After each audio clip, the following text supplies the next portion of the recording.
等。租客跟房东天生就不平等，就是地主跟佃农的关系。地主就是被敌视的，就是人家看看趁你晚上睡觉，他要去把你杀掉了，就是这样。他就是敌视你到这种程度，所以你就要做好你地主的本分，你就是收该收的租金，也不要给他多收乱收。可是你就提供他该有的什么农具啊、房屋啊，就这样板起脸孔来。你不要做一个慈母地主，那你完蛋了。就这样，你做慈母地主又怎样？你以为你可以泯灭那个大家互相敌视的立场吗？就没办法哦，就没办法。所以这个东西无法改变，那我们就是做严父，这样我轻松，他也轻松，对不对？因为规矩明明白白，规矩明明白，该怎样就怎样，反而大家相安无事。这是我很早就学到的一课，现在分享给你。你太好心，小心租客把你吃干抹净。房东教学实战，不被请了，空租也不怕。先说结论，我们做房东哦，没有要故意去为难房客，但是不要让房客去吃你的豆。最重要的是，不要让他的问题来影响到你。嗨，我是买房阿元，订阅买房阿元，我先祝你老了有房也有钱。我们在上一支影片聊了自住房子最重要的生活机能，如果你还没看过的话，可以看一下。那今天我来跟你讨论，你该怎样对待房客。这是我们来聊一个会员问我的问题，我觉得这个问题很好哦，那就拿出来大家讨论。这样，我先讲一个情境，就是这位会员买了一间中古屋，那这间中古屋本身带有租约，那租约是到今年的1月底到期，租客也想继续租，那他就算了一下，发现说前房东给房客的租金太便宜了。那如果要按照这个租金继续租的话，变成他的月缴还要再贴很多的钱，因为那个租金明显是低于行情的，说我认识还是怎样。他也先请房仲跟租客讲说未来会来调整租金，结果房客就反映给房仲说，水电网络第4台管理费他都自己缴，还另外租车位，这样开销已经很紧绷了。那这个房东就建议就不要涨了嘛，那就让我们好好过日子，安身立命。我们小家庭怎样怎样，叫房东要仗义，请了就跑出来，然后那个会员就要问我说怎么办？我先说结论，那个租约到了不续，请房客搬走，然后换下一组租客。那你就跟房客说你要收回来整理或者要干嘛的，就不能再让这一组房客来续租。这听起来很冷血，但那个我后面会说明。你要知道，不要帮租客考虑太多哦，不要帮租客考虑太多。这位会员也是蛮善良的，就想说不然就是提高租金，可是我还帮你换沙发、换电视，说什么主卧那个窗型会吵，那我帮你花钱装成分离式，我等于是前半年的那个你给我的租金大概都拿去帮你更新硬体，这样好不好？不好哦，租客就不要。他想的事情是，他要让租客住的比较舒服，可是他就是要拉高租金。这件事情啊，我以前也做过，在我还菜的时候，就想说要对租客好，结果怎样？没人感谢我了，真是没人感谢我，然后还在嘴说这些都便宜的烂的，你就用便宜的烂的家具，然后坏了之后要我赔新的哦，怎样怎样？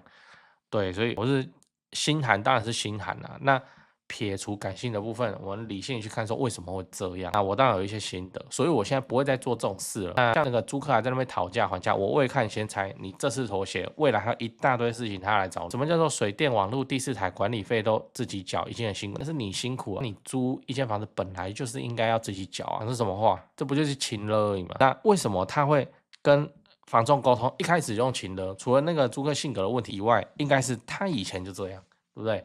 请了房东就有效，所以搞了房东就跟他们收烂烂的租金，就这样。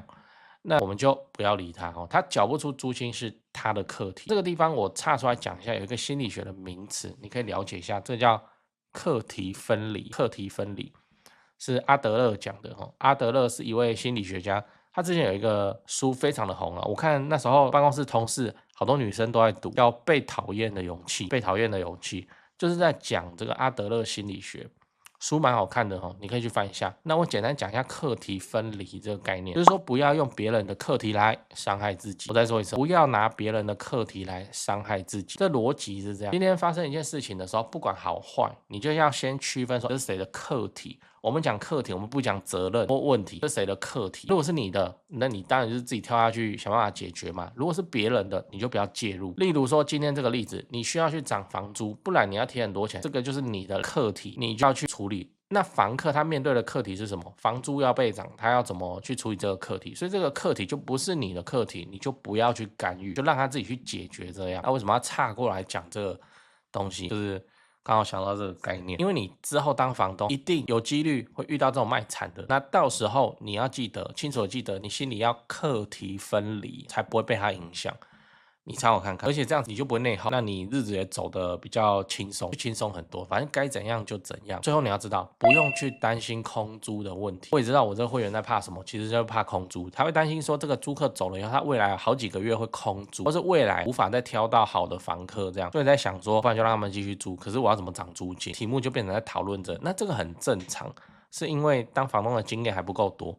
现在我有房子，现在已经空在那里5个月，我都没在担心。为什么？不是说那个钱我就缴我不会痛怎样，而是我很清楚的知道，我空出这几个月，我就是在慢慢整理房子，慢慢整理，然后我慢慢的挑选租客。虽然因此我可能会少了3、4个月的租金，但会怎样吗？对啊，我们现在周期不是都5年吗？对啊，3、4个月的租又怎样？我不是做那个包租代管生意的，然后变成说我要很计较那个周转，就没有。那透过我这样的操作，我反而把房子的品质、质感、家具家电水准都拉起来以后，虽然是中古社区，可是我可以保护我未来2年、3年甚至到5年的房客都是优秀的，你就用租金来过滤。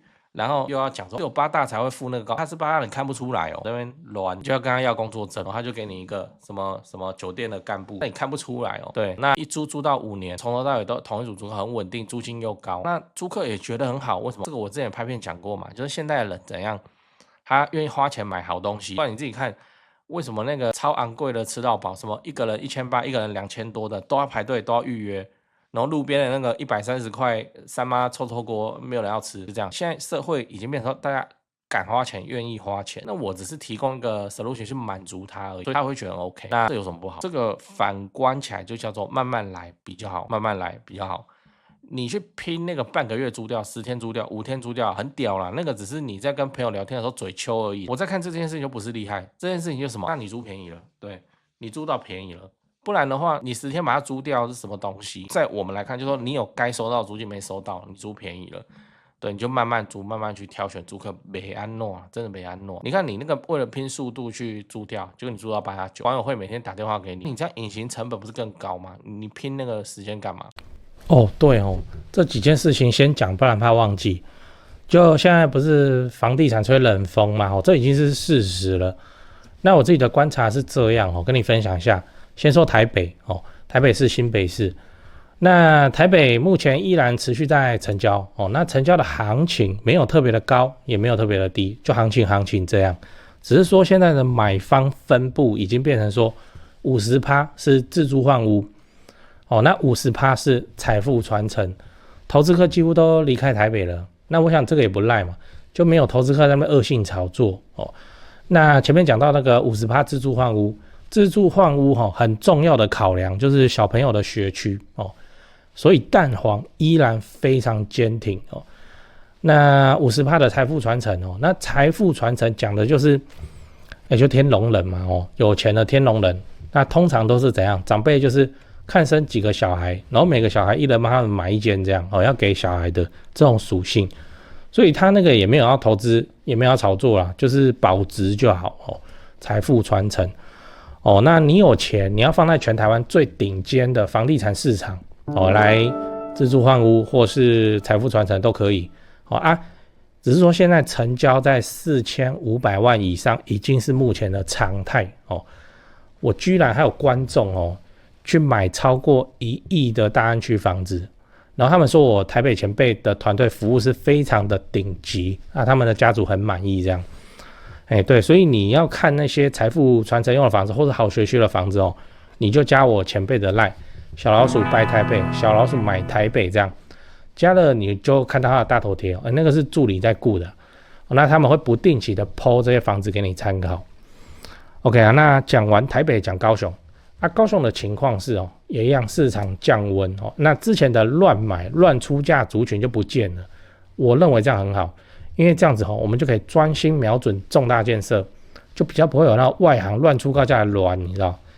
那自从我拍了会员影片我会员影片不是说都会拍重大建设嘛，那陆陆续续我拍了高雄的重大建设有楠梓台积电到凹子底3大开发案，富邦凹子底 BOT 案，到71期4地重划，新高雄火车站，到亚洲新湾区你们观众很奇怪我拍一个重大建设，你们就跟着买一个重大建设附近，高雄我是很有信心啊，没想到说，这个观众好像比我还有信心哦，买的比我还贵，买的比我还多，真是蛮夸张哦。那看好高雄，你瞄准重大建设，就找我推荐的台湾房屋美术之星店哦。那在高雄你要卖还是要买哦？那你就给他们一条龙就好了，就跟我一样，我过去10几年都是他们处理的，这是真的哦。那我付的中介费哦，这样子加起来早就超过7位数。那你看我还是愿意推荐他们，就是真的很没问题嘛，很专业，很 OK。他们的赖是小老鼠 go go go go go， 小老鼠5个 go。那他们有答应我说会 po 在这只赖的房子是都会挑过哦，就是专门给买房阿元的观众。那这些房子都怎样？都适合自产，也都在重大建设旁边，你可以加那个赖来看看哦。高雄没有台北那么贵啊。祝你自产顺利，来高雄玩得开心，赞赞。讲八卦，我自己在出租房子，我自己有一套理论。好了，你要说是歪理也可以哦，就是说慈母与严父哦，慈母与严父，这个我之前也讲过哦。慈母与严父是这样，慈母就是慈母手中线哦，有子身上，就是你想象中的那个慈母的模样。哎呀，饿了吗？赶快吃吧。哎呀，会冷吗？赶快穿啊。哎呀，困了吗？那功课不要写了，赶快先睡吧。哦，这就是慈母。严父是哦，严父就是该做什么就做什么，饿了就等，谁叫刚刚饭点你那边不吃？好，冷了你就冷哦，谁叫刚刚出门叫你带衣服你不带？这样他下次就会长记性，就是所谓的人教人教不会，事教人一次就会哦。人教人就是那个慈母哦，事教人就是那个严父。这慈母跟严父两者的出发点都是为了孩子好，对不对？可是他表现出来大相径庭。那我先说结论，严父才能够长期相安无事，慈母会让你自己陷入无尽的内耗。人性就长那个样子，你也都知道，你还这么包容与慈爱你想得很好，但租客就不是这样想，租客天生就认为我们这种房东是这样。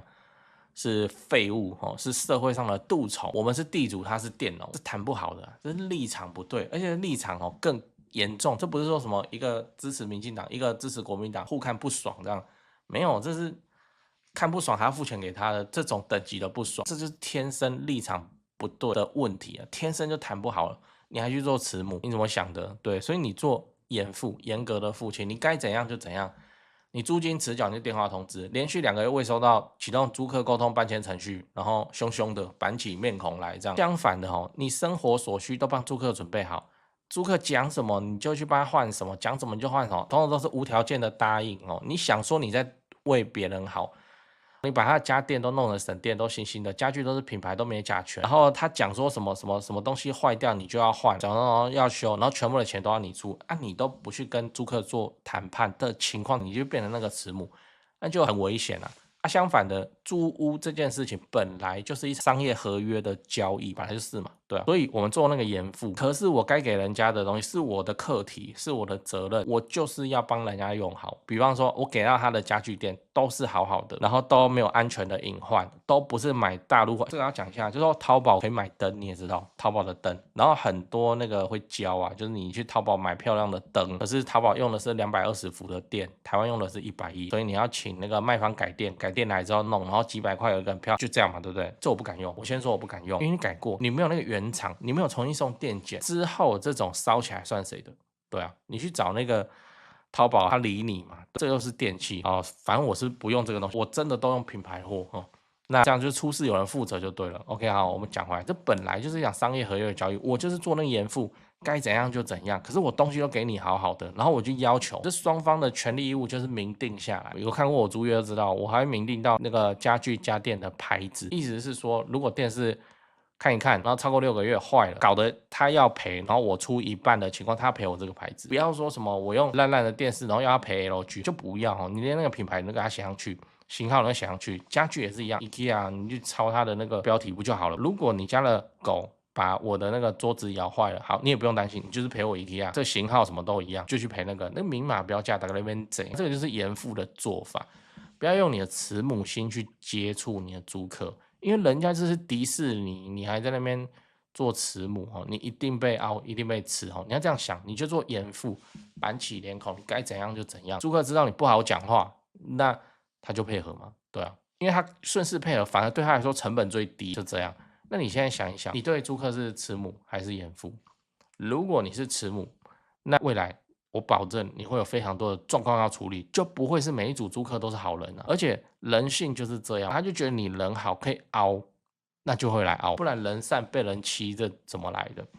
如果是严父，那你的租屋期任内会很顺利，因为他觉得说你沟通好麻烦啊，算了，就这样，反而相安无事。要记得，租客跟房东天生就不平等，就是地主跟佃农的关系，地主就是被敌视的，就是人家看，趁你晚上睡觉，他要去把你杀掉了，就是这样，他就是敌视你到这种程度，所以你就要做好你地主的本分，你就是收该收的租金，也不要给他多收乱收，可是你就提供他该有的什么农具啊、房屋啊，就这样板起脸孔来，你不要做一个慈母地主，那你完蛋了，就这样。你做慈母地主又怎样？你以为你可以泯灭那个大家互相敌视的立场吗？就没办法哦，就没办法。所以这个东西无法改变，那我们就是做严父，这样我轻松，他也轻松，对不对？因为规矩明明白白，规矩明明白白，该怎样就怎样，反而大家相安无事。这是我很早就学到了一课，现在分享给你。像我家具家电都是新的哦，那规矩也很多，合约也厚很多，租租金也高，可是我的租客都很稳定，然后退租他也不感谢我 ，OK， 我要的就是这个效果，房东很好，没有，那一个阶段结束了，然后搬家，就这样。在做房东的这个角色上，我总是扮演严父，然后我都没什么事情，你参考看看。